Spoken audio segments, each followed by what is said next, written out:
On certified organic farms, you can bring in chicken manure from commercial conventional farms that are laced with all kinds of chemicals and antibiotics and horrible stuff, and we would never grow food in that. We've got 6 different solar farms in the area that the sheep live at, which means we're not feeding our sheep. They have these beautiful, very safe places to live, and the solar farms are getting their grass mowed for free. Sheep are hard in North Carolina. They just fall over. So we have gone with tunas. They're like impervious to parasites. They look at them and are like, what? I got this. What you see here is our CSA boxes still in the ground.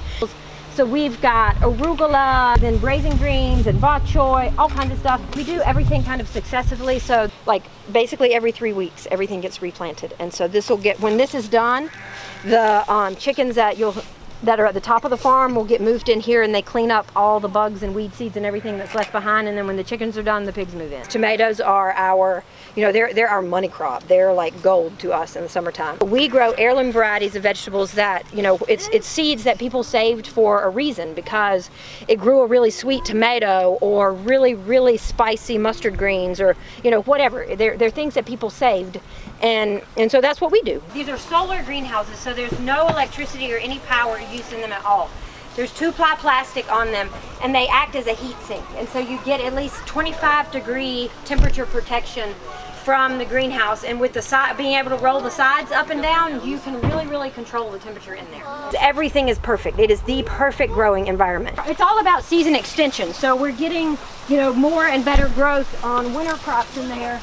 And then here, we're getting an early start on cucumbers. We have clay, like pure, just Carolina red clay, and it is a nightmare to plant in. That's why we rotate our animals so much. I don't know if you noticed our giant compost piles as you came into the farm, but we compost everything. Our restaurant Piedmont, we get their vegetable waste as well, and that goes in there. We also pick up spent brewer's grain from a bunch of local breweries, and we pick up coffee chaff from local coffee roasters.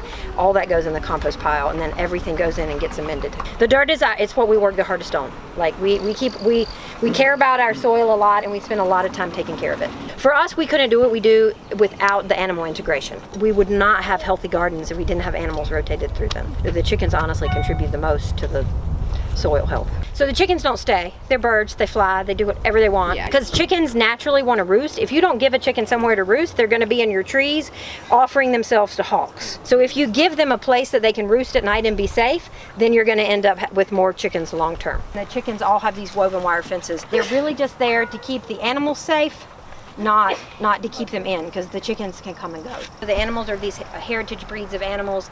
They can reproduce with one another, and that doesn't actually happen so much in conventional agriculture. We do poulet rouge. Cornish cross are disgusting, and they're very terrible on pasture. They eat until they get so fat they can't walk, and their legs bust. They've been bred to eat a controlled amount all day long, and so they don't know when to stop. These pigs right here are Tamworths, an old English variety of hog that were traditionally bred for bacon. They are the bacon pig. We tend to do Tamworths and Berkshires.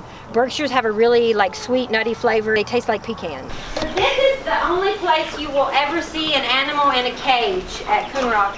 You have to be very, very, very careful with all birds. You have to keep them at around 95 degrees at all times until they're about 3 weeks old. If we didn't make money off of them, we wouldn't raise them, because they are so incredibly difficult. They really, really are trying to stay warm, and you have to, that's why we have this board here, because hens are notoriously bad mamas.